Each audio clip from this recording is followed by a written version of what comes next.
KBS 열린 토론.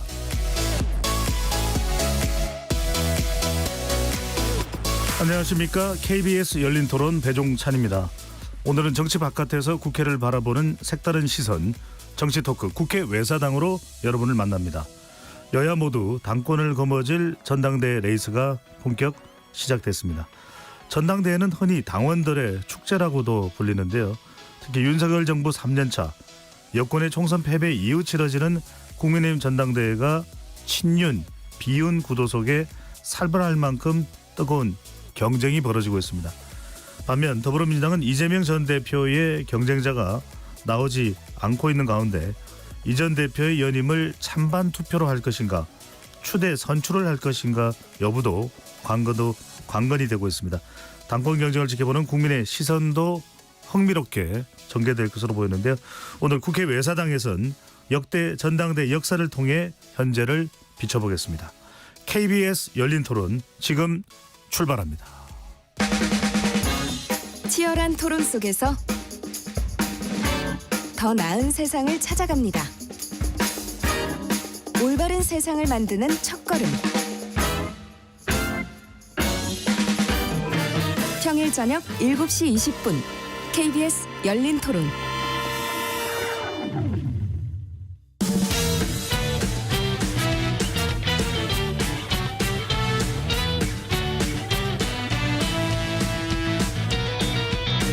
정치 바깥에서 정치를 바라봅니다. 국회 외사당.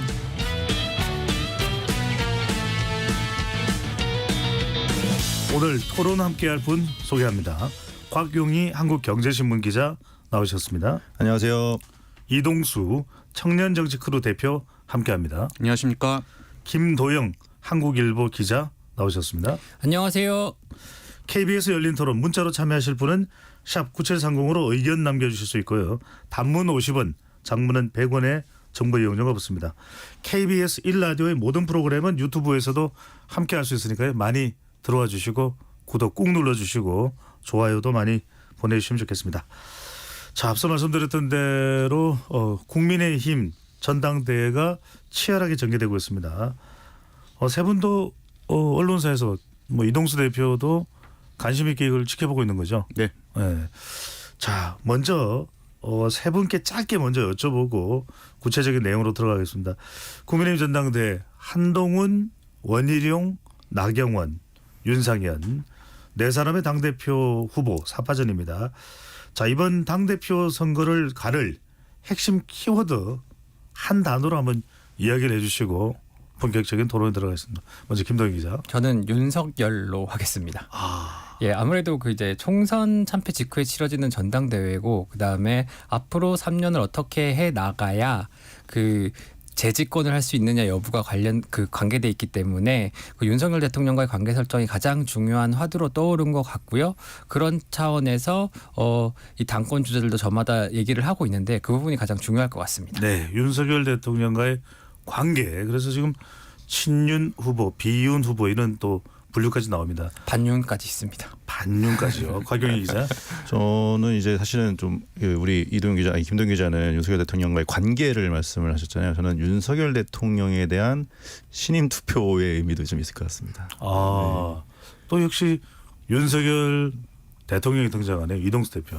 저는 본류가 아닐까 싶은데요. 이 보수 정당의 본류가 어디로 지금 향하고 있느냐를 이번 전당대회를 통해서 볼 수 있지 않을까, 저는 그렇게 기대하고 있습니다. 변화가 있느냐 아니면 기존에 전통적으로 당을 강조했던 본류가 또 힘을 발휘하느냐. 자, 우선 윤석열 대통령과의 관계부터 먼저 질문을 해보면 지난해죠. 지난해 전당대회에서는 이른바 윤심 영향이 있었습니다. 예. 그렇죠. 아무 말도 안 하면 아무 일도 없다. 안철수 의원에게 전달됐던 메시지였고요. 대통령실로부터. 자, 이번 전당대회의 윤심 영향력 어느 정도일까요? 있다 없다? 있으면 어느 정도일까요? 그게 아직까지 가늠하기가 쉽지 않은 것 같아요. 일단은 뭐 여론조사가 그렇게 많이 나온 상황도 아니고 그 다음에 노골적으로 내가 윤석열 대통령과 척을 지겠다라고 하는 후보는 아직까지 없거든요. 그렇지만 이제 뭐 이렇게 얘기하면 한동훈 전 비대위원장 측에서는 싫어하겠지만은 한동훈 전 비대위원장을 저희들이 보통 이제 반윤으로 보고 있고 나경원 의원을 이제 반윤도 친윤도 아닌 비윤으로 보고 있고 예. 이제 원희룡 후보를 저희가 친윤으로 보고 있는 언론들이 많아요. 그 이유가 뭐냐면 한동훈 저 비대위원장이 나올 때 이제 특검 최상병 특검을 이제 자기들이 발의하겠다라고 했거든요. 이 부분에 대해서는 분명히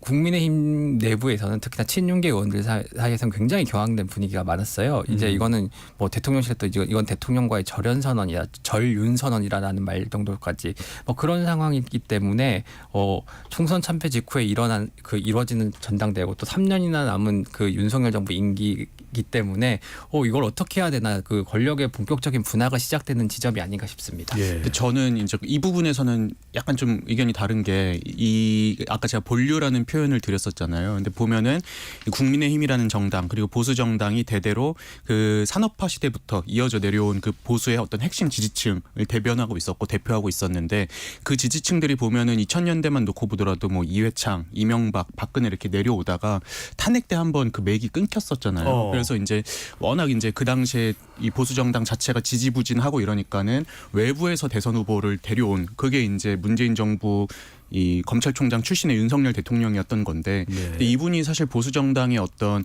그런 지분이라든지 이게 좀 탄탄하지 않은 편이기 때문에 사실 그 윤심이라는 게 저는 이 기반이 굉장히 취약하다라고 보고 있고 또 최근에 어떤 이 반응들을 보면은 이 보수 핵심 지지층들이 되게 한동훈 전 비대위원장을 많이 지지하고 있는 게 좀 느껴지고 있어요. 그래서 저는 이 윤심이라는 게 저번 전당대회만큼 크게 작용하지는 못할 것 같다 이렇게 생각을 합니다. 저도 그 점에서는 분명히 비슷한 상황이긴 한데요. 이제 국민의힘 지지층의 본류의 민심을 말씀하셨는데 일단은 한동훈 전 비대위원장 같은 경우에도 이제 외부에서 데려온 분이거든요. 사실 이분이 무슨 보수의 적통이라고 할 수는 없는 거잖아요. 그런 차원에서 봤을 때 윤심과 한심의 대결을 뭐 보수의 본류가 누구냐를 가리는 걸로 보는 건 좀 맞지 않는 것 같습니다.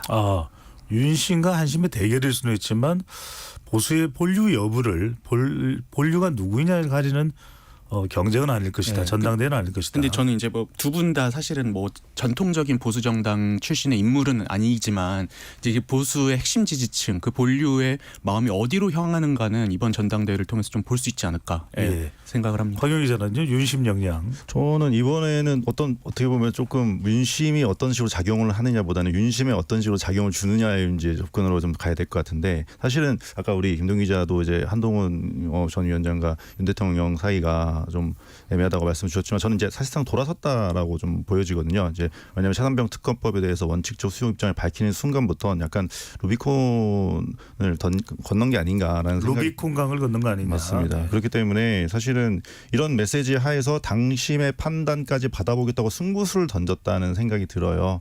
그러니까 우리 이동수 대표 얘기처럼 본류들의 판단을 받아보겠다. 네, 과연 이렇게까지 잔절까지 긁고 나왔을 때 과연 이제 한동훈 전 위원장 선택을 할 것인지 아니면 윤 대통령에 대한 굳건한 지지를 보여줄 것인지 그렇기 때문에 이제 1차 투표에서 50%를 돌파를 해서 단박에 되느냐 안 되느냐가 저는 상당히 중요한 쟁점이 될 것이다 이렇게 보여집니다. 국민의힘 지지층이 상당히 김도영 기자.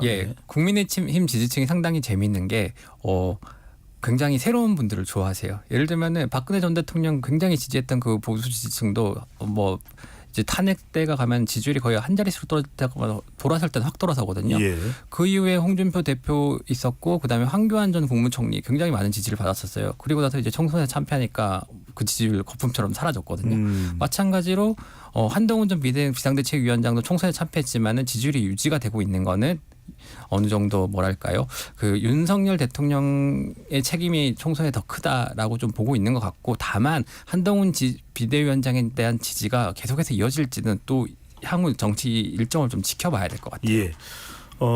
윤심, 한심, 심 이야기가 나온 김에 홍심까지 한번 이야기를 해보겠습니다. 자, 사실상 이번 전당대회를 놓고 홍준표 전당대회다. 이런 분석까지 나오고 있습니다. 홍준표 시장 면담을 거절했다. 이렇게 또 알려지고 있고 이철우 경북지사는 윤석열 대통령과 상당히 가까운 것으로 알려져 있죠. 한동훈 후보의 만남 요청에 대해서 일정상 다음에 만나야 되겠다 이렇게 했는데 오늘 윤상현 후보는 만났어요. 그래서 이게 일정상이 아닐 것이다 이런 해석도 나오고 있고 부산에 간 한동훈 후보가 초선 의원 44명의 모임에 대표를 맡고 있는 부산 사상구 장재원 전 의원의 지역구입니다. 자 여기에 김대식 의원을 만나기 위해서 갔는데 일정상 안 되겠다. 자꾸 일정이 상당히 지금 뭔가가 급등장하는 상황으로 전개되는데 이른바 홍준표 시장 절대로 한동훈 당대표가 되면 안 된다. 영남 당심에 상당히 중요한 영향을 미칠 것이라는 해석도 나오고 아닐 것이라는 해석도 나옵니다만 제가 청취자분들의 이해를 위해서 또 유튜브 시청자분들의 이해를 위해서 길게 설명했는데 자 홍심 영향 있다 없다? 있다면 얼마나 강할까? 김동현 기자부터. 오히려 지금 그 당내 분위기는 의원들 분위기는 오히려 홍준표 시장이 한동훈 전 비대위원장을 띄워주는 거 아니냐라는 좀 인식을 많이 주고 있어요. 반작용이다. 예, 예를 들면은 홍준표 시장 같은 경우에는 물론 지난 대선 경선에서 윤석열 대통령과 경쟁을 했지만 그 이후에 상당히 우호적인 관계를 형성을 하고 있고 또 그 총선 참패 직후에 윤석열 대통령을 만나기도 했잖아요. 뭐 그런 차원을 생각해봤을 때 윤석열 대통령이 직접 나서지 못하더라도 홍준표 시장이 나서고 또 그다음에 친윤계가 노골적으로 한동훈 전 비대위원장 측을 압박을 하고 있는 것도 사실이거든요. 뭐 그런 점에서 과거 이제 김기현 당대표를 만들었을 때 그때 했던 그 친윤계의 그림자가 좀 어른거린다는 인상을 주고 있다는 거예요, 실제로. 뭐 그런 차원에서 봤을 때 약간 오히려 막 핍박받으면은 정치인이 또 외려 성장하는 경우도 있잖아요. 뭐 예. 그런 차원에서 조금 오히려 좀 한동훈 어대한 분위기를 조금 강화시키고 있다라는 해석도 있습니다. 김동현 기자의 해석은 홍심이 그렇게 결정적이지는 않을 것이다. 이동수 대표는요? 저도 이제 당원들에게 끼치는 영향은 그리 크지는 않을 것 같아요. 근데 다만 이제 제가 좀 유익 있게 보는 부분은 이 의원들에게 끼치는 영향은 꽤 클 수도 있겠다라는 생각입니다. 왜냐하면 지금 한동훈 전 비대위원장 같은 경우는 정치 신인이고 또 국민의힘의 이제 텃밭이라고 할 수 있는 영남 지역의 지분이 굉장히 없는 어떻게 보면 취약한 이런 분인데 좀 홍준표 대구시장이 이런 식으로 이제 한동훈 이 비대위원장을 비판하는 이런 메시지를 내면은 아무래도 이제 영남 지역 의원들이 어느 정도는 좀 동요할 수도 있을 것 같아요. 그리고 이제 저는 의원들 입장에서는 좀 우려하고 있겠다라고 싶은 부분이 뭐냐면은 지금 한동훈 전 비대위원장이랑 함께하겠다고 이제 나선 분들이 보면은 대체로 이제 원외 인사들이거나 아니면은 초선이거나 이런 분들이 굉장히 많은데 좀 이 영남 지역 의원들로서는 세대 교체에 대한 우려도 있지 않을까 그런 이제 반작용이 어느 정도는 의원들 사이에선 작용할 수도 있지 않을까라는 생각입니다. 아, 세대 교체를 당할 수도 있다는 것에 대한 두려움과 거부감도 네. 있을 것이다.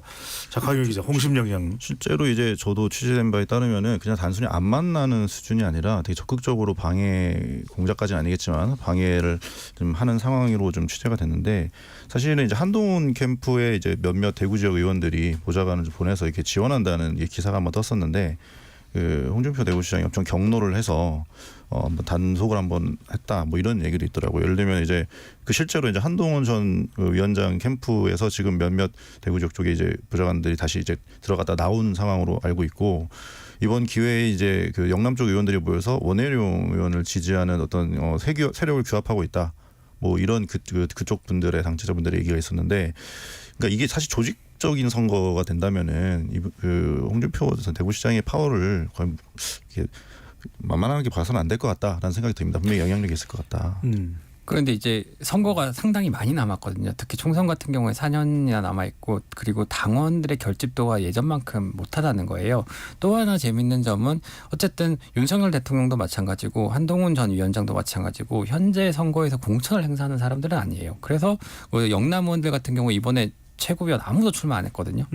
그 부산 영남이랑 그러니까 부산이랑 TK 부산 경남 그다음에 대구 경북 의원들이 거의 한 3분의 2 정도 되는데 그 지역구 의원들 가운데 한 명도 출마를 안 했어요. 이게 뭐냐면은 이 사람들이 이제 눈치를 보고 있는 거예요. 최고위원 해봤자 별로 도움될 것도 없지만 내가 굳이 나서갖고 지금 러닝메이트제로 선거가 치러지고 있기 때문에 내가 나서게 되면 누군가랑 그 누군가의 지지 선언을 해야 되는 거거든요. 그게 3년 남은 윤석열 대통령의 편을 들거나 아니면은 뭐 미래 권력으로 떠오르고 있는 한동훈 전 위원장에 대한 편을 들거나 둘 중에 하나가 되어야 되는데 그런 거를 굳이 지금 사사할 필요는 없다는 거예요. 그래가지고 뭔가 누군가를 떨어뜨리거나 누군가를 만들기 위해 조직적으로 응집시키려고 하는 그 동력이 조금 부족한 걸로 보여요. 그래서 과거 이제 윤석열 정부 김기현 지도부 탄생할 때처럼 뭐 당원들 똘똘 뭉쳐갖고 당원 100%로 치러진 선거에서 만들어내는 그런 종류의 힘은 작용하기가 좀 어렵지 않을까라는 생각이 듭니다. 저는 이제 한동훈 전 비대위원장의 과제가 결국에 이제 영남의 선수 높은 의원들을 어떻게 끌어안느냐일 것 같아요. 왜냐하면은 이분은 아예 선수도 없고 정치권에 국민의힘에 입당한 것도 사실 얼마 안 되고 원외입니다. 예, 원외고 주변 분들도 사실은 이제 초선이거나 그런 분들이 많은 상황에서 이분들이 이제 지도부 하겠다고 나섰는데 영남의 한 3, 4선 의원들이 볼 때는 아니 우리 당에 얼마 이제 온지 되지도 않는 분들이 이렇게 지도부를 하겠다고 저러고 이러면은 약간 좀 뭐라고 해야 되나요? 거부감이나 이런 게 좀 들 수도 있을 것 같거든요. 그거를 이제 어떻게 그 아우르고 포용하느냐가 한동훈 전 비대위원장의 굉장히 중요한 과제 중에 하나가 될 것 같습니다. 예. 오늘 이전에 우리 정당에서 있었던 그런 개파 관련된 부분도 이야기할 텐데 요거 하나 좀 먼저 짚고 순서상으로 그렇게 해야 될 것 같아요.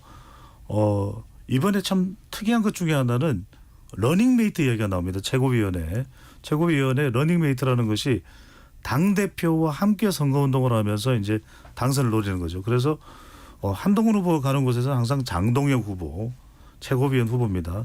또 박정훈 후보가 같이 이 동행을 해요. 자, 최고위원의 러닝메이트라고 하는 이 전략, 이게 뭐 어느 정도 효과가 있다고 봐야 될까요? 어떻게 해석을 해야 될까요? 김동 기자.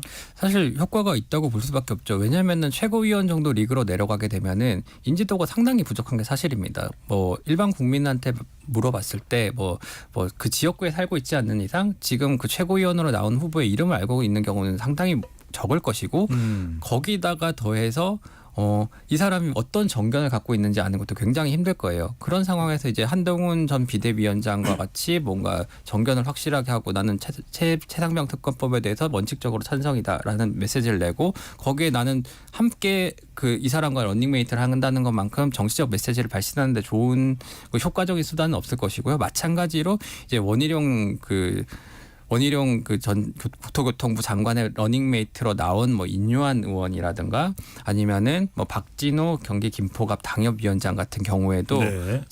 사람들이 잘 모르는 경우가 많잖아요. 그분들은 나는 친윤 후보다 그리고 나는 대통령에 대해 지지한다. 최혜병 특검 반대한다. 라는 메시지를 분명히 전달할 수 있게 되는 거죠.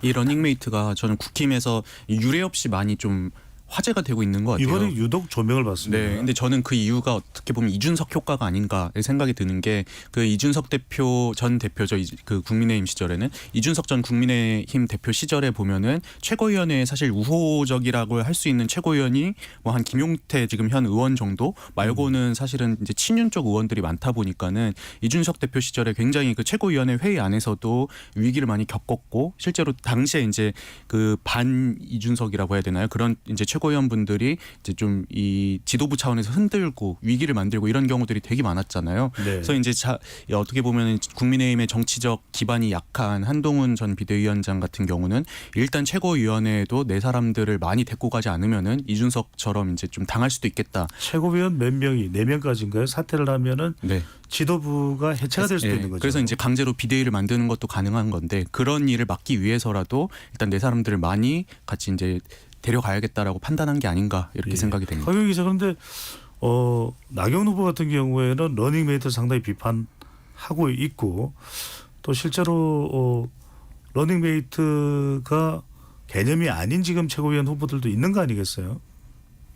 무슨 뭐 이 부분은 네. 예, 그 나경원 의원 같은 경우에는 그 러닝메이트 제도에 대해 상당히 비판적 메시지를 내고 있거든요. 일단은 나경원 의원 자체가 자리 잡은 포지션 자체가 나는 뭐 친윤, 뭐 반윤, 뭐 이런 거 안 하겠다. 개파주의 타파해야 된다라는 거고 러닝메이트라는 것 자체가 굉장히 그 개파 줄 세우기를 이제 연상시킨다는 거예요. 그런 식으로 이제 그 한동훈 원희룡 사이에서 줄다리기를 하고 있는 거거든요. 뭐 그런 차원에서 봤을 때 안 한다.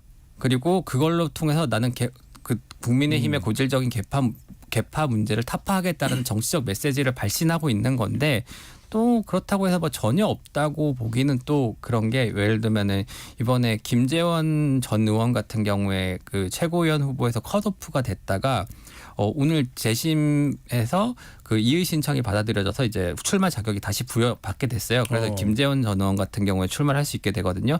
근데 지금 국민의힘 최고위원 중에 후보들 중에서 영남 출신 인사들이 한 명도 없습니다. 김재원 전 의원이 유일해요. 그러면 TK네요. 네, 그러면 그쵸, 예, TK입니다. 그럼 영남의 어느 정도 그다음에 지난 김기현 지도부도 마찬가지고 이준석 지도부도 마찬가지고 최고위원으로 2번이나 당선됐던 전력이 있는 분이에요. 예. 그렇기 때문에 영남에서 득표력 자체는 어느 정도 있다고 봐야 되고 이분이 그 컷오프에 딱 됐을 때 나경원 의원이 그 선관위 결정에 유감이다 이런 부분 다시 심의를 해야 된다라는 그 입장을 밝혔고 김재원 의원이 오늘 컷오프가 취소된 후에 나경원 의원을 제가 도울 차례다라는 메시지를 냈어요. 네. 이게 뭐 그 다른 후보들처럼 노골적인 런닝메이트라고 보기는 어렵지만은 같이 뭐 힘을 합치겠다라는 뜻의 메시지로는 받아들일 수 있을 것 같습니다. 네, 그 러닝메이트가 가장 비판받는 원인 중에 하나는 줄 세우기다라는 거잖아요. 근데 저는 예를 들어서 과거에 한나라당도 그랬지만 이제 출마자들끼리 러닝메이트 하는 거는 문제는 없다고 생각합니다. 뭐 예컨대 제가 당대표를 나가면 누가 최고위원 나갔을 때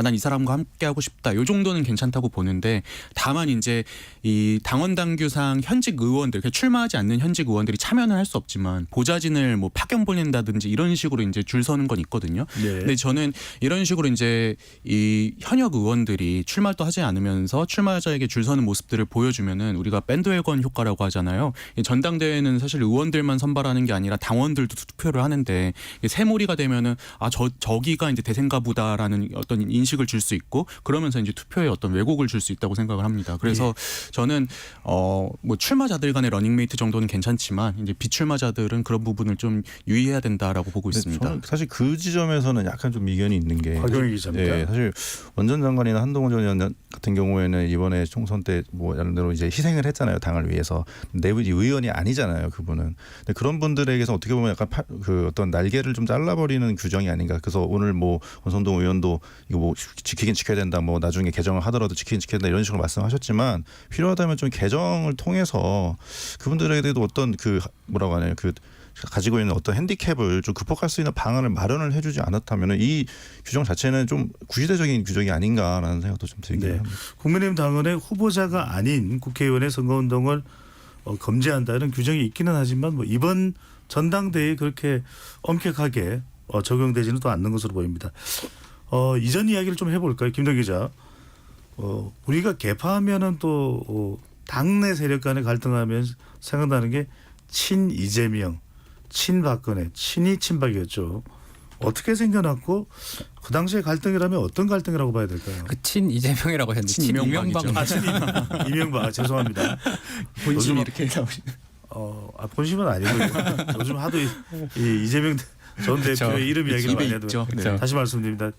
친 이명박, 네. 친 박근혜 네. 어떤 역사가 있는지요? 이게 태동으로만 따지면 친박계가 좀 먼저라고 봐야 될 것 같아요. 그 이제 보수 정당이 원원을 거슬러 올라가면 이제 YS 그 김영삼 전 대통령이 3당을 합당을 하면서 지금 여권 내부에 이제 민정, 공화계 이렇게 있었던 거잖아요. 민주계라고 하면 이제 부산을 근거지로 하고 PK를 근거지로 하고 뭐 이재호 전 의원 같이 이제 운동권 인사들 포함되어 있는 거고 YS가 물론 거두고요. 그다음에 민정계라고 한다면은 이제 전두환, 노태우 전 대통령, 그다음에 TK를 기반으로 하고 있고요. 예. 공화계라고 한다면 김정필 전 국무총리, 그다음에 충청 기반으로 하고 있는데 이회창 전 국무총리가 사실 그 이후에 이제 YS 이후에 당을 장악을 했다가 2차례 대선에서 실패를 하면서 이제 민정계랑 공화계가 박근혜 전 대통령 지지로 모이게 되는 거죠. 아무래도 뭐 TK라는 뭐 동질성도 있고 뭐 특히나 뭐 공화계 같은 경우는 어차피 박정희 전 대통령을 중심으로 몰렸던 세력들이니까 반면에 민주계 같은 경우에는 이명박 전 그 대통령을 중심으로 모이게 된 거고 실제로 이제 친이계 내에는 이재호 전 의원 같은 뭐 민주화 운동 출신도 있고 홍준표 시장이나 뭐 오세훈 서울시장 같은 뭐 인재 영입으로 들어온 뭐 새 인물 수혈 요렇게 들어온 케이스들도 있고 이제 YS 직계라고 할 수 있는 정병국 의원 같은 경우도 있고 뭐 이렇게 되는 거잖아요. 근데 이게 뭐 갈등이 굉장히 많았죠. 사실은 이게 지금도 내려오는 건데 최근에도 재현됐던 게 이제 뭐 후보자를 뽑을 때 당신과 일반 민심의 비율을 얼마로 할 것인가 이게 사실은 친이 친박계의 갈등에서도 이렇게 늘 불거졌던 거잖아요. 친이계는 뭐 민심을 더 많이 반영해야 된다라고 주장을 해왔던 거고 친박계는 당심을 많이 반영해야 된다라고 했던 거고 그래서 17대 대선 경선에서 일반 민심을 많이 반영한 결과 당심에서는 박근혜 전 대통령이 이겼지만은 민심에서 이명박 전 대통령이 이겨서 이명박 전 대통령이 먼저 그 후보가 됐던 거잖아요. 뭐 예. 이런 갈등의 역사가 그때까지 거슬러 올라가는 거고 또 하나 재밌는 거는 그 당시 경선이 엄청 치열했던 나머지 이제 두 전 대통령의 두 전 대통령에게 징역형을 살게 했던 그 의혹들이 사유들이, 사실은 네. 그 경선에서 비롯됐잖아요. 예를 예. 들면은 이 전 대통령의 BBK 논란이라든가 박근혜 전 대통령의 이제 최태민 일가라 연루됐다는 뭐 그런 2007년 한나라당 경선이 치열했다는 이야기죠. 예, 맞습니다.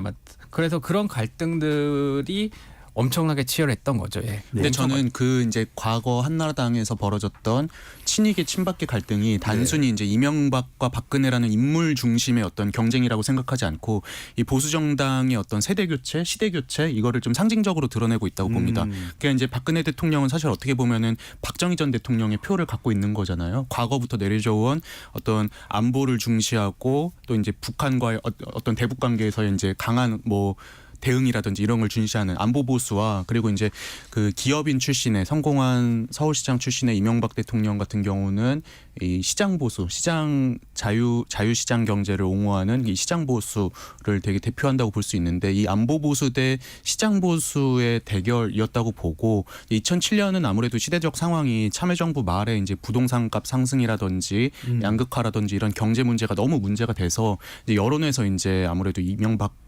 그 전 대통령이 아무래도 좋은 표를 얻을 수밖에 없지 않았나 네, 그렇게 생각을 합니다. 나름 친이 이 친박 간의 치열한 또 갈등이 문제가 되기도 했지만 또 관심을 모으면서 흥행이 되기도 했어요. 2007년 대선을 보면 사실상 한나라당 경선이 본선이나 다름없었다. 근데 문제는 뭐냐면 어느 한쪽이 이기고 나면은 이른바 한쪽 세력을 정치적으로 몰살시키는 그런 상황도 벌어졌죠. 곽용희 기자. 그렇죠. 이제 2008년에 이명박 대통령이 취임한 이후에 이제 친이계가 당권을 잡았습니다. 그리고 나서 이제 아까 이제 이동수 대표도 얘기했지만 그 이명박 대통령이 기업인답게 구조조정에 되게 능했다. 그래서 이제 18대 국회의원 선거에서 친박계를 대거 공천에서 탈락을 시킵니다. 약간 2008년입니다. 네, 그래서 이제 그때 당시에 상당히 좀 이렇게 과감하게 숙청을 해도 되나 싶어서 그때 상당히 김무성, 이규태, 서청원, 홍사도, 박종원 이런 이제 친박 중진들이 거의 전멸당하다시피 했었죠. 그래서 박근혜 대통령 이때 이제 많은 친박계들이 탈당을 해서 살 길을 찾았는데 이때 나가시는 분들의 뒤에다가 이제 박근혜 당시 이제 한나라당 대표가 나도 속고 국민도 속았다. 탈당한 사람들한테 살아서 돌아오라. 이게 좀 눈물이 앞을 가리는 듯한 발언을 나왔던 했는데. 게 친박연대였나? 그랬죠. 그래서 이제 사실 이제 또 좀 재밌었던 게 전당대회 당권이라는 게 이때 되게 좀 냉정했어요. 그러니까 그런 사달이 안에서 났음에도 불구하고 그런 구조조정 문제에 대해서 당원들이 딱히 뭐 이렇게 문제 삼지 않고 전당대회에서 바로 또 친이계 박희태 후보가 또 대표가 낙점이 됐습니다. 그러면서 이제 많은 분들이 나갔죠. 친박연대. 우리 말씀하신 이제 서청원 의원이 주도한 친박연대 그리고 이제 김무성 전 의원이 주도한 친박 무소속 연대로 흩어져서 상당수가 또 당선이 돼서 돌아왔습니다. 또 나중에 연대를 해서 친박연대는 비례대표 8석 그리고 지역구를 6석이나 얻는 나름 선전을 해서 금이환영했습니다. 근데 보통 이런 계파 갈등이 일어나면은 표에 안 좋은 영향을 끼치잖아요. 아 저것들 또 싸우네 이러면서 이제 국민들이 안 뽑게 마련인데 그때는 사실 공천학사를 했지만 그래도 한나라당이 굉장히 큰 승리를 거둬서 한나라당 의석만 153석이었고 그 외에 이제 뭐 친박연대 그리고 그때 무소속 친박연대도 있었고 거의 한 180석 가까이. 네, 하면 거의 200석 자유선진당까지 합치면 거의 200석 가까운 이런 의석을 차지한 적이 있었는데 네. 이게 이제 친박계 인사들은 그걸 공천 학살로 표현을 했지만 국민들이나 당원들이 봤을 때는 개혁을 했다라고 본 측면도 있는 것 같습니다. 왜냐하면 그 당시만 하더라도 이 현역 의원들을 많이 교체할수록 공천 개혁을 했다라고 평가를 하는데 당시에 한나라당의 초선 의원 당선자 중에 초선 의원 비율이 53.6%나 됐어요. 그러니까 이제 현역들을 많이 물갈이했다는 의미에서 국민들이 거기에 또 그래도 지지를 한 게 아닌가 이렇게 보여집니다. 그때 아까 이제 강영 기자가 이야기하긴 했습니다만 유행했던 당시의 밈이 국민도 썼고 저도 속았습니다. 그거였죠. 하여튼 그러고 나서는 이제 결국 박근혜 전 대통령이 또 정권을 잡습니다. 이동수 대표. 네. 박근혜 비대위가 만들어져서 그때 이제 새누리당이 출범을 하죠. 그리고 2012년에도 총선이 있었는데 그때는 어땠습니까? 개파 간에.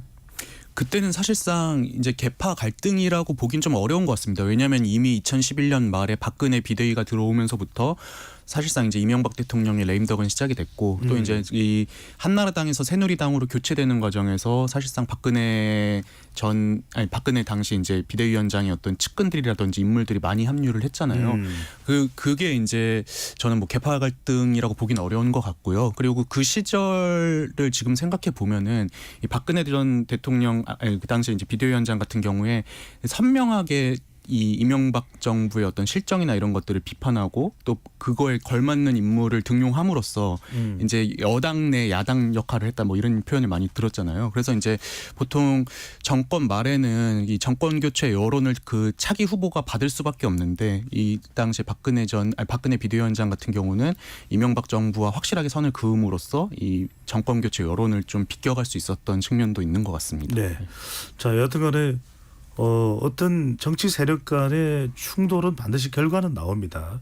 이번에 이제 한동훈 후보가 어떤 결과를 가지고 오느냐에 따라서 또 상황 변화가 있을 수 있는 물론 가정이긴 합니다만 지금 한쪽에서는 이제 친윤 후보를 표방하고 또 한쪽에서는 한동훈 후보가 반윤이라는 이야기를 한 적은 없습니다. 그죠? 대통령의 이 국정 운영에 대한 변화가 필요하다는 점을 강조하고 있는데 친국민이라는 표현을 쓰고 있습니다. 그렇죠. 자, 여하튼 간에 이런 대통령과의 어떤 차별화 이런 좀 대립각이 세워질 수도 있는데 이게 정치적으로는 어떤 효과가 있을까요? 자칫 정치 생명이 끝나버리는 건 아닌가 이런 우려가 제기될 수도 있을 것 같은데 김동 기자. 일단은 그 국민의힘 의원들 같은 경우에는 상당히 관망을 하고 있는데 한 의원이 재밌는 표현을 하더라고요. 지금은 당원들도 윤석열 대통령에 대한 그 신임이 그렇게 툭툭지 않는 것 같다라고 얘기를 하더라고요. 수도권 의원인데요. 뭐 그렇게 얘기를 하는 걸 봤을 때 이제 그러면서 이제 최상병 특검을 이제 원칙적 찬성 입장을 한동훈 후보가 원칙적 찬성 입장을 밝힌 것에 대해서 어떻게 생각하냐고 물어보니까 어차피 국민들은 거기 이제 제3자 추천이나 이런 건 잘 모른다는 거죠. 이제 어쨌든 최상병 특검에 찬성을 하냐 반대를 하냐가 중요한 거고 그런 차원에서 봤을 때 당원들도 어느 정도 필요하다고 생각하는 사람들이 많다는 거예요. 그런 점에서 이제 그 차별화 시도를 하고 있는 거고 그다음에 이제 대선 앞으로 이제 한동훈 후보 같은 경우는 대선 욕심도 분명히 숨기지는 않았거든요. 출마 선언할 때 뭐 그런 거를 봤을 때 나는 이제 윤석열 대통령과는 다른 사람이다. 나 그리고 이제 최병 특검이 받고 있는 여론적 지지를 본인이 대선 후보로서 동시에 얻기 위한 포석으로 보여요. 예. 네. 이동수 대표는 친윤 친한의 전당대회 충돌 양상 어떻게 봅니까? 뭐 저는 일단은 친한이 아무래도 조금 더 우세한 상황이지 않나. 지금 당원들의 어떤 지지라든지 여론이나 이런 걸 봤을 땐 그런 상황이라고 보지만 근데 문제는 당원만 뽑는 게 아니라 또 그 안에 조직이 어떻게 움직이느냐도 굉장히 중요하잖아요. 근데 현역 의원들 특히 이제 영남 지역 의원들의 어떤 민심이라고 해야 되나요? 그거를 의원들의 마음이 어디로 가는가도 또 약간 변수가 될 수 있다고 생각을 합니다. 그래서 이 관록의 원희룡, 나경원, 윤상현이냐 아니면 진짜 패기의 한동훈이냐 이게 이제 또 관전 포인트가 될 것 같습니다. 방금 전에 이동수 대표가 당원 이야기를 했습니다만 당원이 지금 어디로 당심이 향하고 있는지 우리가 정확히 알 수는 없으니까요. 확인 가능한 건 국민의힘 지지층이나 이런 여론조사 결과를 보는데 곽용희 기자는 친윤 친한의 국민의힘 전당대회 충돌 양상.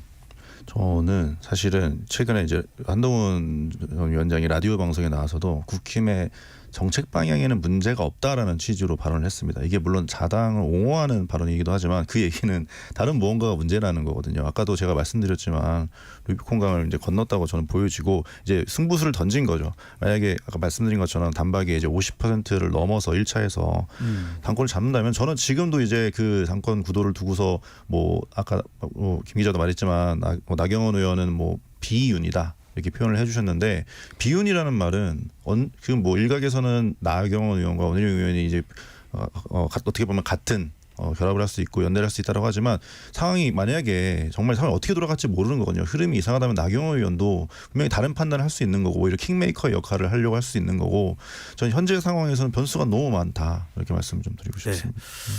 자, 뭐 국민의힘 전당대회 관련된 부분 가장 관심이 높으니까요. 오늘 이전에 계파 갈등에 관련된 대표적인 또 친이 친박의 또 역사도 한번 살펴봤고요. 자, 세 분께 이번 국민 아직까지 뭐 시간이 많이 남아 있으니까 오늘 이제 뭐 화두를 던져봅니다. 국민의힘 전당대회 당대표 선거 1차에서 끝날까요? 아니면 결선까지 갈까요? 이동수 대표. 뭐 저희뿐만이 아니라 이거는 진행자님께서도 한번 의견을. 네, 질문은 제가 하는 거예요. 저는 1차에서 끝날 가능성이 크다고 생각합니다. 네. 이유는요? 지금 여론조사 추이나 이런 것들을 봤을 때 이제 보통 한번 기세에 올라타면은 또 계속 가는 경향이 있잖아요. 그래서 저는 그것도 있고 거기에 추가로 지금 보면은 비윤 친한은 한 명인데 예. 이제 비한 친윤은 어떻게 친윤부터 이제 중도까지는 지금 세 분이 지금 나눠져 있는 상황이다 보니까는 아무래도 이제 한동훈 전 비대위원장을 제외한 나머지 후보들은 좀 표가 분산될 수도 있다라고 보고 있습니다. 네. 경북 또 TK 지역에서 벌어지는 이른바 한동훈 패싱이 그다지 크게 작동하지는 않을 것이다라는 의견인데 곽용희 기자는요? 저는 사실 조직 선거를 좀 감안을 하면은 50% 넘기기가 쉽지는 않을 수도 있다는 생각을 좀 하거든요. 물론 사실 그렇게 될 경우에 그 나중 2차 결과까지 어떻게 된다라고 말씀 못 드리겠지만 사실 약간 지금은 조직적으로 보면은 상당한 밑에서 이제 방해의 어떤 흐름이 있기 때문에 전 쉽지는 않을 거다라고 판단을 좀 하고 있습니다. 결선 투표로 갈 가능성이 네. 열려 있다. 자, 김동희 기자가 이제 결정을 해야 되나요?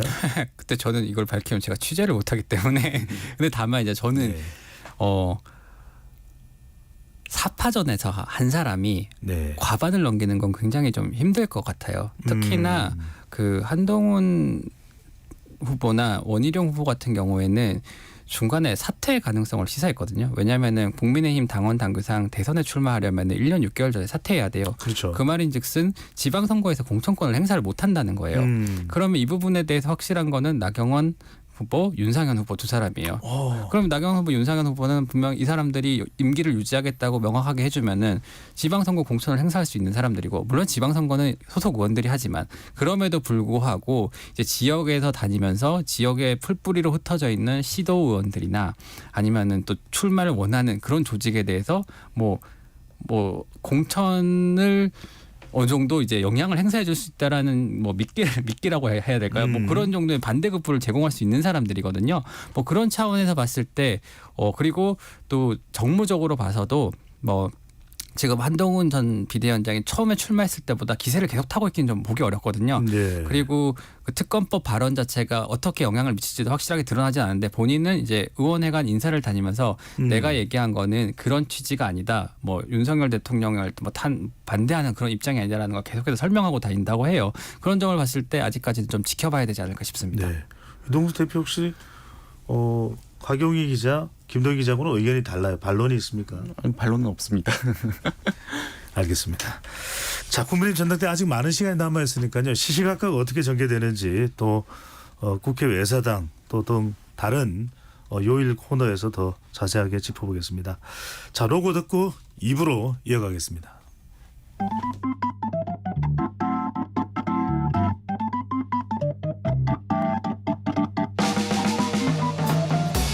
세상을 바꾸는 질문 열린 토론이 시작합니다.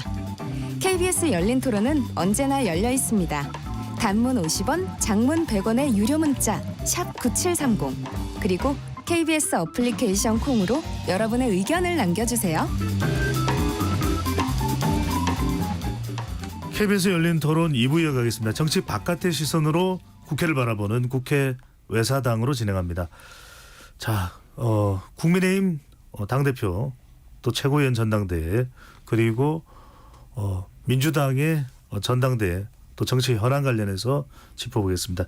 스튜디오에 이동수 청년정치크루 대표, 곽용희 한국경제신문 기자, 김도영 한국일보 기자 세 분과 함께하고 있습니다. 자, 이번에 민주당 이야기 좀 해보겠습니다. 자, 이재명 전 대표 언론 보도긴 합니다만 이재명 전 대표의 영향력이 워낙 압도적이다 보니까 일극 체제다 뭐 이런 표현까지도 나오고 있습니다만 경쟁자가 나오지 않는 이유 그렇습니다. 어떻게 봐야 될까요? 먼저 박용희 기자. 네, 뭐 압도적으로 뭐 지지를 받고 있다라고 해석을 할 수 있지만 여러 가지로 이 전에 공천 과정에서도 상당히 뭐 그때는 공천 학살까지는 아니지만 여러 가지로 좀 속가내기 작업을 하면서 좀 당장 경쟁에 나설 수 있는 분들이 사실 딱 눈에 이게 띄는 분들도 없고요. 여러 가지로 지금 재반 사정이 여기서 다른 선택을 했다가는 좀 당에서도 좀 활동이 어려워질 정도로 좀 약간 극렬하게 가는 구도가 좀 가장 원인이라고 잠깐만요. 생각합니다. 네. 이재명 전 대표의 대항마로 나섰다가는 불이익을 당할 수도 있다 그런 의미십니까? 실제로 지금 뭐 그런 증언을 하고 있는 의원님들이 익명으로지만 뭐 많이 계시고 물론 올랐다가 이번에 또 이제 다시 안 나오겠다는 의사를 밝히신 몇몇 의원들도 계시잖아요. 그래서 그런 면에서는 지금 되게 특이한 상황인 게 김대중 전 이제 대통령과 비교를 하는 경우도 있어요. 처음으로 이제 2번 연임을 하게 되는 상황인데 그때는 사실은 이제 어떤 되게 아픈 질곡의 시대를 거는 야당이 어떤 묵묵히 질곡을 실는 야당의 거두 리더 이런 이미지였기 때문에 또 할 사람이 없다라고 해서 이제 2번 하는 분위기였는데 이번에는 그래도 당이 되게 안정적인 상황에 접어들었기 때문에 세상의 모든 어떤 관심을 받고 싶어하는 분들이 모이는 정치판에서 분명히 누군가 손을 들 수밖에 없는 이런 구도에서도 불구하고 한 명도 안 남는 거잖아요. 이거는 뭔가 외부적인 어떤 요인이 있지는 않고 설명이 안 되는 현상인 거죠. 그래서 이전에 김대중 전 대통령이 야당 대표를 할 때하고 좀 상황이 다른 건 지금은 또 우리 170석이 넘는 거대 정당입니다. 여러 가지 또 이재명 전 대표와 관련된 정치적인 또 도전도 있거든요. 그런 걸 생각하면 연임을 하는 게 맞느냐는 지적이 나오고는 있기는 합니다만 정적 경쟁자는 없는데 이동수 대표 거론되는 인물이 있나요? 뭐 거론되는 인물은 없는 것 같습니다. 그냥 최재성 전 그 실장이 수석이라고 해야 되나요? 이제 이인영 의원 출마해야 된다 뭐 이렇게 얘기를 했었는데 이인영 전 의원 같은 경우도 본인은 이제 출마 생각이 없는 걸로 오늘 이제 보도가 좀 많이 나왔더라고요. 예. 근데 이제 저도 못 나올 수밖에 없다고 생각을 하는 게 일단 이재명 대표에 대한 전 대표에 대한 지지 자체가 워낙 압도적이고 또 이제 경쟁했다가 당한 대표적인 케이스가 박용진 전 의원이잖아요. 그 대선 때도 이제 경쟁했었다가 지난 총선에서 공천을 앞에서 몇 명이 날아가는데도 불구하고 본인한테는 결국 오지 않았던 이런 모습들을 의원들도 많이 봤기 때문에 섣불리 이렇게 도전장을 내밀기는 쉽지 않은 상황이 아닌가 싶습니다. 말씀하시죠. 예, 김도영 기자. 김두관 전 의원이 당권 도전 의사를 오늘 좀 피력을 하셨어요. 아, 그래요? 예, 이제 김두관 전 의원이 지금 민주당이 지금 이재명 전 대표 혼자 출마할 경우에 뭐 찬반 투표를 해야 되는 거냐 추대를 해야 되는 거 이런 걸로 논의를 하고 있잖아요. 거기에 대해서 김두관 전 의원이 얘기했는데 웃기는 짬뽕이라고 했거든요. 정말 짬뽕이라는 표현을 썼습니까? 네, 웃기는 짬뽕이라는 표현을 썼거든요. 그렇기 때문에 약간 이런 거 자체가 좀 맞지 않는다 이런 생각을 하고 있는 것 같고 다만 이제 다른 주자들이 나서기가 어려운 게 저는 돈 문제를 꼽고 싶어요. 무슨 이야기입니까? 왜냐하면은 기본적으로 전당대회에 출마하기 위해서는 기타급이라고 해가지고 수천만 원대의 돈을 내야 되고요. 그다음에 선거운동을 하려 돌아다니기 위해서는 뭐 돈이 많이 들어가잖아요. 캠프도 꾸려야 되고 밥도 사야 되고 뭐 이런 것들이 많이 들어가잖아요. 물론 후원을 받을 수는 있지만 그런데 이재명 대표를 보면은 지난 전당대회에서도 77.7%로 압도적으로 이겼거든요. 근데 총선을 대승을 거둔 이재명 전 대표가 또다시 나온다고 했을 때 그렇다면 과연 나올 수 있는 사람이 누가 있겠냐는 거죠. 예를 들면은 내가 질 걸 알면서도 나의 정견을 개진하기 위해서 그다음에 전당대회를 무대로 사용하는 경우들도 있어요. 뭐 박용진 전 의원이 그런 케이스인데 그럼에도 불구하고 이번 전당대회 같은 경우에는 너무 이재명 일극 체제로 당이 공고화된 상황이기 때문에 어떤 종류의 정치적 의사를 내가 그 돈을 쓰면서까지 정치적 의사를 개진할 만한 그런 여유 공간이 없다고 판단을 하는 것 같습니다. 네, 이동수 대표 이제 정치 역사 관련해서도 많이 뭐 축구 역사도 잘 아시지만 이 다수당의 이 당 대표를 뽑는 선거에서 단독 후보가 나온 적이 있나요? 궁금해서요. 근데 단독 후보 나온 거는 거의 본 적이 없는 것 같습니다. 제가 근데 이건 자료를 조사해 보지 못해가지고. 민주당 당원 당규에도 단독 후보가 나왔을 때 어떻게 해야 될지라는 규정이 없기 때문에 지금 그래요? 이 사달이 난 거거든요. 그래서 이거는 전에는 없지 않았을까라는 생각이 듭니다. 예. 보통 이제 좀 전에 김도영 기자 말씀하신 대로 이 전당대회라는 게 될 가능성이 없어도 뭐 정견을 알리거나 혹은 이름을 알리기 위해서 나가는 경우들이 되게 많잖아요. 중요한 홍보 효과가 되죠. 사실 전당대회 나갔다는 것만으로도 방송에서 소비되고 이런 것들이 있기 때문에 보통은 막 진짜 가능성이 없어 보이는 분들도 하겠다고 나서는 판인데 이번에는 많은 분들이 그냥 이 비용도 비용이지만 사실 나가서 이름 알리는 것보다 오히려 당원들한테 찍혀가지고 그걸로 이제 나중에 더 두고두고 피해를 볼 가능성이 크다라고 판단한 게 아닌가 싶습니다. 예. 윤덕 기자, 차천타천으로 좀 나가줬으면 하는 그런 인물들이 혹시 있습니까? 뭐 아까 말씀하셨듯이 뭐 이인영 의원 같은 예. 뭐 얘기가 나왔는데요. 사실은 아무도 그런 리스크를 좀 감수하려고 하진 않는 것 같아요. 그 86 운동권 그룹이라고 우리가 표현을 하잖아요. 예. 그래서 뭐 이인영 전 의원도 있고 우상호 전 의원이나 이런 분들이 있는데 지금 이분들 사이에서 저는 약간 위기감은 있는 것 같아요. 20년 정도 거의 민주당이 어떤 주인으로서 있어 왔는데 이재명 대표 체제가 구축이 되고 나서 보면 이 86세대 분들이 굉장히 많이 밀려 있는 상황인 거잖아요. 이 거의 뭐 강제적으로 이제 민주당의 세대 교체가 이루어지고 있는 부분인데 그래서 최재성 전 수석 같은 경우도 일단 지금 이인영 뭐 전 의원이 출마하면은 그래도 의미 있는 어떤 이 영역을 구축할 수 있다 뭐 이런 표현을 좀 비슷하게 썼어요. 예, 근데 그게 이번에 나가서 그렇게 하지 않으면은 우리에게 설 땅은 더 없어질 거라는 위기감의 어떤 표현이 아니었나. 예. 그리고 이제 또 그런 강경 기자. 거물급들이 나와주는 게 제 흥행에서는 좋기는 한데 이분들이 나왔을 때 말씀하시는 그런 어떤 개딸 분들에 대해 어떤 그런 집중 포화를 맞을 수 있는 거에 더해서 개혁의 딸입니다. 네. 두 번째로 사실은 그 지지율이 너무 심하게 낮게 나오면은 그것도 그 나름대로 엄청나게 이게 크리티컬한 이제 정치적 평판에 하자가 생기는 거거든요. 그래서 그런 이중적인 위험을 감수하고 과연 나올까? 뭐 내가 그냥 약소태련이라도 해줘야 되나? 이런 생각은 안 할 것 같습니다. 네. 지금 민주당이 위기인 게 국민의힘에서는 이재명 대표랑 사람들이 못 붙어서 안 다녔어요. 왜냐하면 이재명 대표와 딱 대립각을 딱 형성을 하는 순간 내가 차기 대선 주자가 되는 거거든요. 국민의힘 예. 내부에서는. 근데 민주당에서도 과거에 뭐 박용진 전 의원 같은 경우 이재명 대표와의 그 매치업을 통해 가지고 정치적 체급을 올리려고 했던 거잖아요.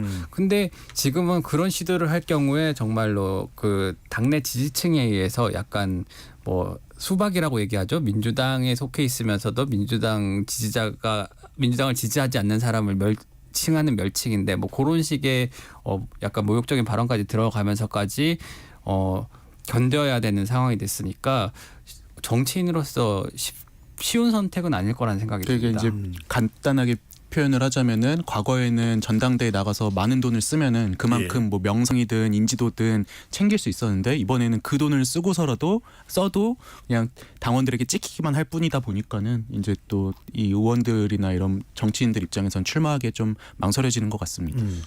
강경 기자, 조금 이 민주당의 이 전당대 역사도 좀 짚어보면 이재명 전 대표가 이번에 연임에 성공하면 민주당 역사상 두 번째 당 대표 연임 연속적으로 이제 당선되는 경우입니다.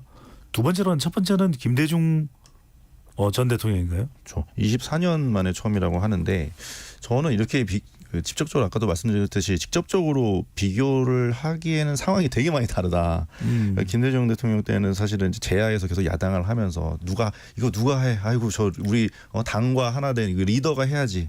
그러니까 이런 어떤 광야에서 치열하게 싸우는 리더에 대한 어떤 카리스마도 엄청나게 셌고, 네. 지존이 당을 상징하는 그런 시절이었는데 지금은 아까 말씀드린 것처럼 뭘로 봐도 민주당이 지금 안정적인 상황이거든요. 의석수도 그렇지만 압도적인 힘을 과시하고 있고. 물론 첫 번째도 이번에도 된다면 다 야당이기는 합니다. 네. 그래서 저는 이제 이게 사실은 총선에서 이제 국민의힘과 민주당 지역구 득표율은 50대 45%였잖아요. 근데 의석수는 161대 81로 거의 2배 차이 나는데 요 어떤 압승이라는 착시 현상이 가장 뻥튀기 되고 있는 영역이 여기가 아닌가라는 생각이 좀 네. 들기는 합니다. 그렇다면 이게 또 거의 단독 후보가 나오면은 흥행하기는 또 쉽지 않다. 이런 또 지적이 나오기도 하는데 역대 민주당 전당대 우리가 좀 되돌아볼 만한 박진감 넘쳤던 때라면 언제가 될까요? 박 기자. 글쎄 언제일까요? 네. 당대표 전당대회는 그 문재인 대표 나왔던 이제 박지원 대표랑 이렇게 했던 그 당시 2015년 5년이네요. 네. 2015년 전당대회가 생각나고 저는 개인적으로는 전당대회는 전당대회인데 대선 후보 경선을 했던 그 전당대회가 많이 생각이 납니다. 2017년. 2017년이죠. 근데 저는 이게 지금 민주당의 를 알 수 있는 것 같은 게 국민의힘 같은 경우는 지난번 2023년 말고 21년도에 뭐 이준석, 나경원 이럴 때도 그렇고 굉장히 화제도 많이 되고 또 보는 사람들로 하여금 흥미를 되게 유발을 많이 했거든요. 예.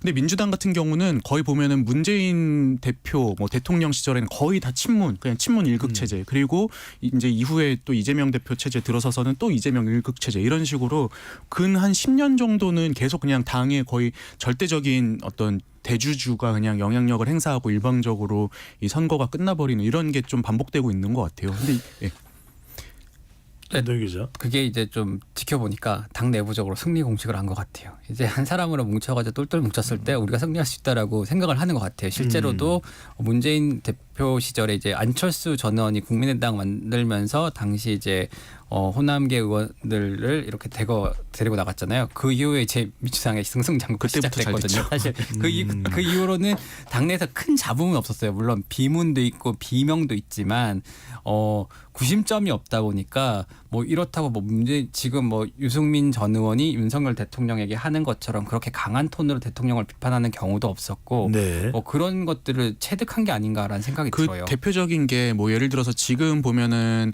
민주당 의원 중에 뭐 강선우 의원 이런 분들 보면은 조국 사태나 이때만 해도 되게 강성 친문으로 유명했던 분들인데 어느새 지금 보면 또 강성 친명으로 되어 있는 경우들도 많잖아요. 그게 방금 전에 김도영 기자 얘기하신 대로 이제 민주당 의원들도 이제 이렇게 해야 내가 승리할 수 있고 롱런할 수 있겠구나를 좀 체득한 게 아닌가 싶습니다. 네. 자, 하나 여론조사 결과를 좀 살펴볼까요? 오늘 소개드린 모든 조사는 중앙선거여론조사 심의위원회 홈페이지에서 확인 가능합니다. 뉴스원이 한국갤럽에 의뢰해서 지난 14일, 15일 무선 가상번호 전화면접 조사 결과인데요. 이재명 전 대표 연임에 대해서 어떻게 보는지 물어본 결과 좋지 않게 본다가 47%, 좋게 본다가 42%로 나타났습니다. 물론 이제 여기에는 뭐 전체 응답자 더불어민주당 지지층뿐만 아니라 중도층, 국민의힘 지지층, 무당층까지 다 포함이 됐는데 이게 뭐 확장성이나 향후의 어떤 대선 가도의 부담으로 인식하지는 않을까요? 이게 고심을 많이 하고 있고 뭐 부담이 될 수도 있다라고 생각하고 실제로 친이재명계 핵심으로 알려진 김용진 의원 같은 경우에도 이 부분에 대해서 반대 의사를 밝혔었거든요. 그렇기 때문에 이게 이재명 전 대표의 대선 가도에 이제 방해가 된다라고 보는 의견도 상당한 듯해요. 근데 국민의힘에서는 지금 이재명 전 대표가 연임을 시도하는 것 자체에 대해서 결국 사법 리스크 방탄을 위한 것 아니겠느냐라는 공세를 펴고 있잖아요. 오늘 보니까 이제 이재명 전 대표의 공직선거법 재판이 9월 6일에 결심을 하니까 뭐 10월쯤 되면은 이제 판결이 나올 예정인데 뭐 이런 좀 사실은 이게 뭐 사법부가 물론 독립적이긴 하겠지만은 정치권에서 마음리에 얘기되는 거는 야당 대표로 있을 때와 제1야당 그것도 총선에서 크게 승리를 하고 가장 유력한 대선 주자인 야당 대표에게 피선거권을 박탈하는 결정을 내리는 거는 사법부로도 굉장한 부담이 될 거다라는 얘기를 하고 있거든요. 예. 특히나 야당 대표를 하고 있으면은 더 그렇다는 거고요. 뭐 그런 차원에서 비판하는 목소리들도 분명히 있고 이 부분이 다음 대선에서 다시 불거질 수도 있기 때문에 그런 부분에서 민주당 내부에서도 고심이 좀 있는 걸로 알고 있습니다. 그럼에도 불구하고 이재명 전 대표나 그 주변의 민주당 인사들은 긍정적인 것이 더 많을 것이다 판단한다고 보는 것인데 강용희 기자, 이 이재명 전 대표 연임의 긍부정 효과 어떻게 봅니까? 사실 아까 이제 김동규 기자도 언급을 하셨지만 김영진 의원 같은 경우에는 되게 강한 발언을 많이 하셨어요. 그러니까 뭐 그 설탕을 많이 먹으면 충치가 생길 수밖에 없다 이렇게까지 발언을 하시면서 그 민주당의 어떤 그 단일 후보 체제에 대해서 독주 느낌을 되게 견제를 하는 발언을 계속했는데. 사실 이제 지금 민주당의 석수가 많기 때문에 사실 상임위 사태도 그렇고 여러 가지로 지금 입법 폭주 느낌도 없지 않은 상황이고 내부에서도 사실은 너무 공고화되는 게 1인 체제가 너무 공고화되는 게 아니냐, 다양한 목소리가 안 나오고 있다, 뭐 당원만 보이나 이런 이제 목소리가 나옵니다. 그러니까 중도 확장성이 떨어진다는 얘기가 분명히 안에서도 충분히 나오고 있거든요. 그렇기 때문에 이 지점에서는 한번 좀 짚고 넘어갈 상황인 것 같아요. 언제까지 고민하실지 모르겠는데 시간이 많지 않기 때문에. 네. 근데 이제 그게 되게 민주당의 딜레마일 것 같은 게 그럼 이재명 말고 누가 있느냐 했을 땐 사실 떠오르는 인물이 없잖아요. 그런데 이제 지금 그럼 이재명 대표의 어떤 연임을 이제 지켜본다고 하더라도 된다고 하더라도 그럼 만약에 이재명 대표가 또 언젠가 위기에 맞닥뜨릴 수도 있는데 그럼 그 위기에 따른 대안은 누가 있느냐? 근데 지금 보면은 지금 몇 년째 이재명 말고는 대안이 없는 이런 상황이잖아요. 이게 되게 민주당 입장에서도 큰 딜레마일 것 같습니다. 바로 이 부분입니다. 이동수 대표에게 질문을 하면 여러 부정적인 돌발, 악재가 있을 수도 있다. 더군다나 이재명 전 대표가 가지고 있는 리스크 최근에 뭐 발언도 있었습니다. 언론을 향해서 검찰의 애완견이다. 또 지명직 최고위원은 민주당의 아버지다.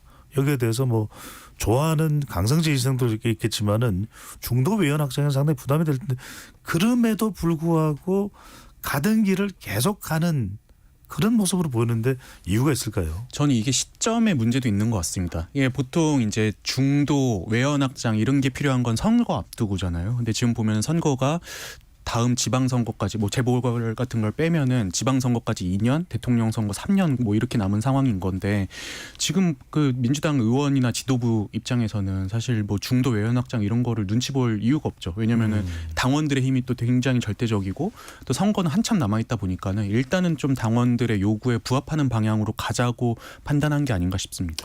자, 재판 결과 방금 전에 공직선거법 관련해서는 결심이 9월 달이죠. 그죠? 예, 예. 그러면은 이제 선고가 내려지는 것이 올해 내일 가능성도 있고 더군다나 민주당은 이번에 당헌까지 개정을 했습니다. 당 대표가 대선에 출마하려면 선거 1년 전에 사퇴해야 된다는 조항을 원칙은 유지하되 당무위 의결로 늦출 수도 있다. 예외 조항이 신설됐다면 지방선거까지도 공천권을 이재명 대표가 이제 연임에 성공한다면 이제 그럴 가능성도 배제할 수는 없을 텐데 그냥 나중에 있을 어떤 재판의 리스크나 또는 지속됐을 때 대선에서의 또 부정적인 부담감 이런 부분들의 영향은 없을까요? 개의치 않는다고 봐야 될까요? 뭐 일단은 가겠다고 했으면 확실하게 가는 게 이재명 전 대표의 스타일인 것 같고요. 예, 그래서 지난 그 뭐냐, 예, 단식도 그렇잖아요. 이제 구속 그 영장 그 당시 논란이 벌어졌을 당시에는 단식을 했었고 뭐 그런 종류의 결단을 하게 되면은 확실하게 끌고 가는 리더십이라고 해야 될까 이런 것들을 보여줬기 때문에 뭐 부정적인 의견에도 불구하고 마이웨이를 하겠다라는 그런 입장으로 보이고 또 하나 이제 아까 외연 확장 얘기가 나와서 제가 이 말씀을 드리고 싶은데 이재명 전 대표 같은 경우에는 지난 대선에서 사실은 대통령이 될 수 있을 만큼의 표를 한번 받아본 사람이거든요.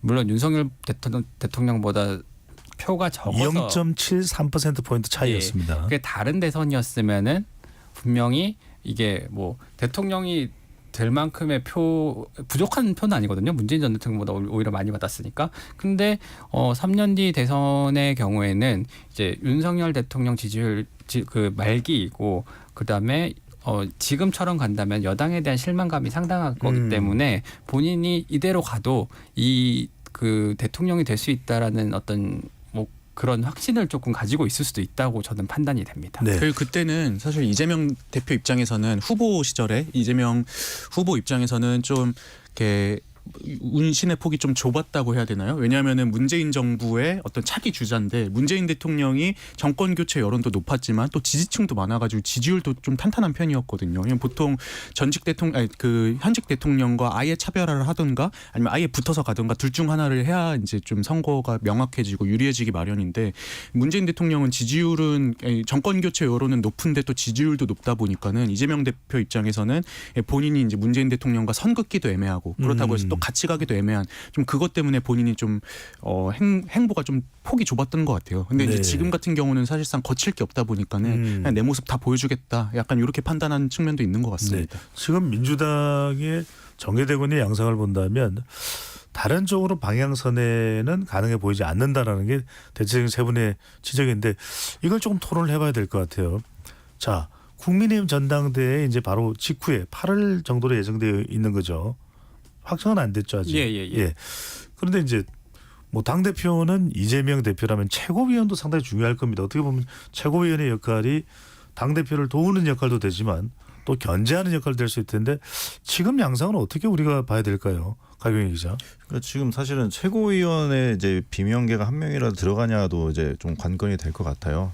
그리고 또 재밌는 게 이거 룰이 좀 복잡해서 여성 의원들 같은 여성 최고위원 같은 경우에는 전체에서 7등, 8등, 9등을 하든 어떤 일을 하든 한 명은 들어가게 돼 있잖아요. 그래서 여성분들끼리 경쟁도 상당히 치열하고 어쨌든 지금 여기서 최대 관건은 최고위원 중에 과연 이 비명계가 한 명이라도 배출이 돼서 어떤 이렇게 독주 이미지를 조금 해소하는 데 도움이 될 것인가. 이것도 좀 재밌는 관전 포인트인 것 같습니다. 네.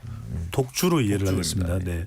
자, 지금 뭐 그런 데는 최고인 인물들이 있습니까? 이동수 대표. 뭐 강선우 의원, 김민석 의원, 아니면 이현주 의원, 뭐 전현희 의원, 정봉주 전 의원 이런 분들 이제 많이 거론되고 있는데요. 예. 근데 이번에는 그냥 저번에는 이제 친명 지도부이긴 했지만 그래도 친문으로 이제 분류될 수 있는 고민정 의원 같은 경우가 있었잖아요. 근데 이번에는 사실 고민정 의원 정도의 그러니까 이제 비명 그 한두 자리라도 비명이 비집고 들어가긴 좀 어렵지 않을까. 완전히 그냥 친명들의 어떤 장악하는 최고위원회가 되지 않을까 저는 이렇게 예. 예상이 됩니다. 자, 민정전당대회 아직 뭐 확정이 되지는 않은 것으로 보입니다만 8월 18일로 예정돼 있다라고 하는 보도가 나오고 있긴 합니다. 김덕기 전 근데 이제 방금 전에 이동수 대표가 고민정 의원을 예를 들기는 했습니다만 친문 후보 그러니까 이른바 비명 후보가 나올지 여부도 관건이겠지만 설사 나온다고 하더라도 당선될 가능성은 어떻게 봐야 될까요? 최근에 이제 대의원 또 권리당원 등의 이 규정이 또 바뀌기도 했었죠. 예를 들면은 비명 후보가 나오더라도 본인이 비명이라고 얘기하기는 굉장히 힘들 것 같아 보여요. 지금 뭐 국민의힘 전당대회만 봐도 한동훈 전 위원장의 메시지 같은 경우에는 굉장히 반윤 메시지지만 본인은 친국민이라고 얘기하고 본인은 반윤은 아니라고 얘기를 하고 있거든요. 마찬가지로 지금 같은 상황에서 최고위원 후보로 나왔을 때 뭐 당이 이렇게 가서는 안 된다라고 비판적인 메시지를 조금은 낼 수는 있겠지만 그렇다고 해서 그래도 뭐 이재명 대표의 뭐 대선을 돕겠다라든가 뭐 이런 종류의 메시지 없이 과연 당선이 될 수 있을지가 좀 의문이고 또 하나는 정말로 센 메시지를 들고 나올 거면은 당 대표로 가야죠. 네, 이재명 대표랑 차라리 맞서는 그림을 만들어갖고 그런 메시지를 내는 게 맞지. 최고위원 리그에서는 비명 타이틀로 당선이 되긴 그렇게 쉽지는 않아 보입니다. 이게 그 저번 전당대회 같은 경우는 이제 대선 직후에 이제 이재명 대표가 사실상 당을 장악한 이런 상황에서 벌어지긴 했지만 그때 의원 구성 같은 경우는 2020년에 문재인 대통령 그냥 친문 공천으로 된 분들 사이에서 이제 친명 후보들이 나와가지고 된 거였잖아요. 네. 근데 이번에는 그때랑 다르게 2024년 이번 총선을 통해서 친명 공천이 한 번 또 됐기 때문에 이제 어떻게 보면 비문 진영에서는 우군도 확보하기 좀 어려운 상황이 아닌가 저는 그렇게 보여집니다. 지금 최고위원으로 거론되고 있는 민주당 내 인사들의 발언도 나오는데 이재명을 지키겠다. 이재명 대통령 시대를 열겠다. 또 윤석열 정부에 대해서 상당히 대립각을 세우고 있는 그런 양상인데 그러다 보니까 이게 좀 흥행할 수 있느냐. 이런 이야기도 나옵니다. 곽용희 기자. 지금 민주당 전당대회가 그래도 흥행 코드를 좀 살리려면 뭐가 있어야 될까요?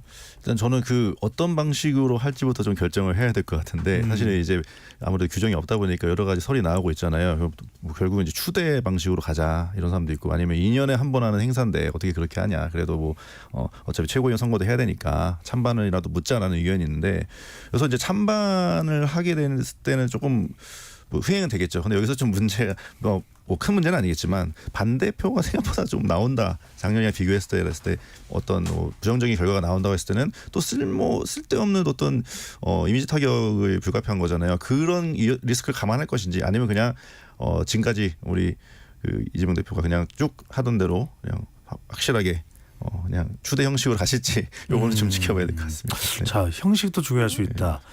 민주당 전당대회 좀 흥행을 뭐 살리기 어떻게 될지는 모릅니다만 지금 현재 시점에서 볼 때 흥행을 살릴 수 있는 방안.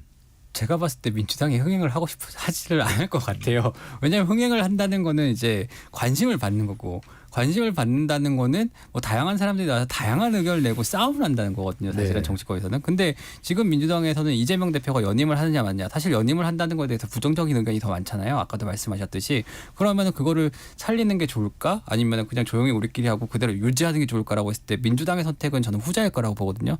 또 하나는 이런 제 심정을 굳히게 하는 게 파리올림픽이 7월 26일부터 8월 11일까지 있어요. 예. 통상적으로 이제 전당대는 한 달 정도 걸리는데 그러면 뭐 토론회도 하고 이것저것 하잖아요. 근데 국민의힘은 그 흥행을 하기 위해서 파리올림픽을 피해가지고 7월 23일로 정했어요. 근데 민주당 같은 경우 제가 아까 착각을 했는데 8월 18일로 올림픽 체육 경기장에서 하기로 했는데 그러면은 예. 8월 18일 이전에 뭐 한참 토론하고 논의하고 그래야 될 시점에 파리올림픽이 진행되고 있단 말이에요. 그러면은 국민의 관심에서 자연스럽게 멀어질 수밖에 없어요.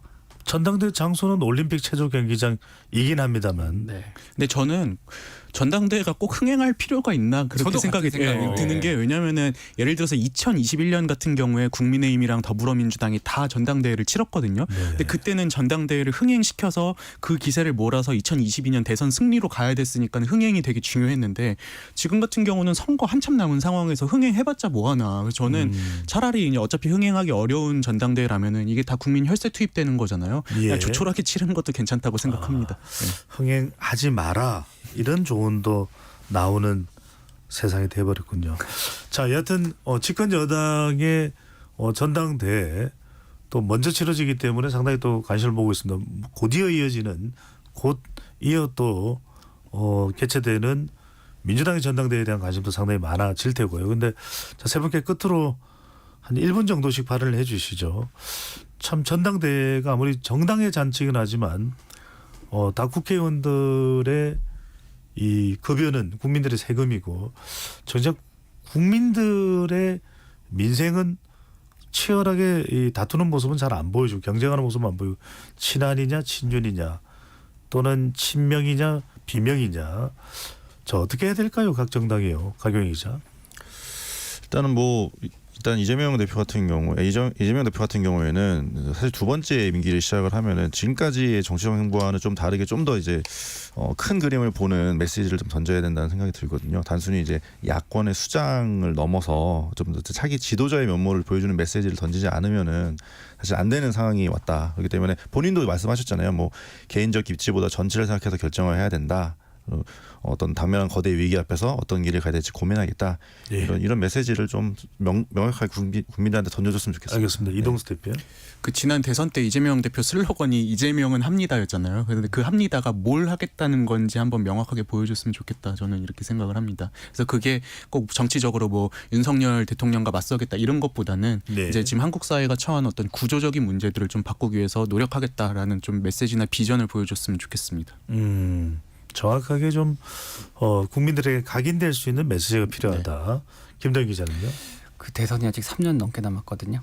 근데 지금 전당대회 흘러가는 거 보면 결국 대선을 어떻게 할 거냐로 이렇게 치우쳐져 있는 것 같아요. 국민의힘 전당대회도 그렇고 민주당 전당대회도 그렇고 그러면은 이 어떤 사람이 당대표가 되든 결국 남은 3년 동안 대선 갖고 치고받고 할 수밖에 없단 말이에요. 그러면 자연스럽게 민생이라던가 그 굉장히 중요한 현안들에 대해서는 뒷전을 놓을 수밖에 없어요. 그런 것들을 상당히 많이 지켜봐 왔잖아요.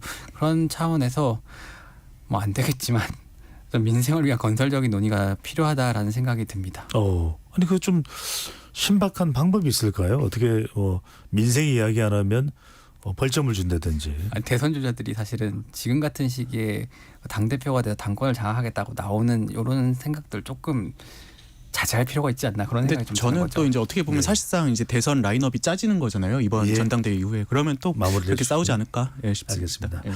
자, 오늘 세 분 토론 고맙습니다. 감사합니다. 감사합니다. KBS 열린 토론 이것으로 모두 마무리하겠습니다. 지금까지 KBS 열린 토론 배종찬이었습니다.